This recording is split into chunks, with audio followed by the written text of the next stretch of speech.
ಬಿಡಕ್ಕಾಗೋದಿಲ್ಲ. ಇನ್ನು ಮಕ್ಕಳು ಮರಿ ಎಲ್ಲರನ್ನೂ ತೆಗೆದುಬಂದು ಸಂಬಂಧಪಟ್ಟ ಆಫೀಸ್ನಲ್ಲಿ ಕೂರಿಸಿ ಅಲ್ಲಿ ನಾವು ಅಲ್ಲೇ ಒಂದು ಜಾಂಡ ಹೊಡಿಬೇಕಾಗುತ್ತೆ. ಅದಕ್ಕಾಗಿ ಈ ಹೋರಾಟವನ್ನು ತೀವ್ರಗೊಳಿಸಬೇಕು.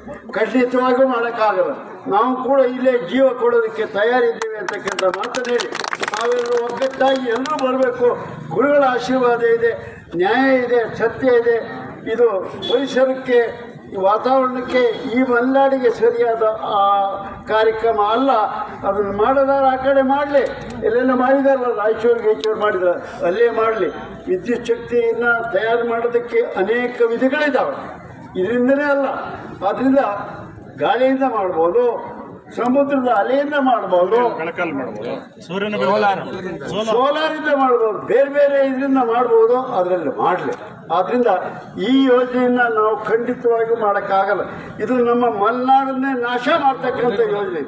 ಅದಕ್ಕಾಗಿ ನಾವು ಇಲ್ಲಿ ಒಂದು ವಿಷಯನ ಹೇಳಬೇಕಾಗುತ್ತೆ. ಗುರುಗಳೇ, ಇಲ್ಲಿ ಅಧಿಕಾರದಲ್ಲಿ ಇರ್ತಕ್ಕಂಥವ್ರು ಏನು ಹೇಳ್ತಾರೆ ಅನ್ನೋದನ್ನು ನಾವು ಕೇಳ್ಕೋಬೇಕು. ಶಾಸಕರೇನು ಹೇಳ್ತಾರೆ, MP ಗಳೇನು ಹೇಳ್ತಾರೆ ಕೇಳ್ಕೋಬೇಕು. ಅವ್ರಿಗೆ ಗೊತ್ತಿಲ್ಲ ಅಂತ ಈಗ ಹೋಗ್ತಾ ಇದ್ದಾರೆ ಅವ್ರ ಚೀಫ್ ಮಿನಿಸ್ಟರ್ ಹತ್ರ ಡೆಲ್ಲಿಗೆ. ಅವರಿಬ್ಬರಿಗೂ ಗೊತ್ತಿಲ್ಲ.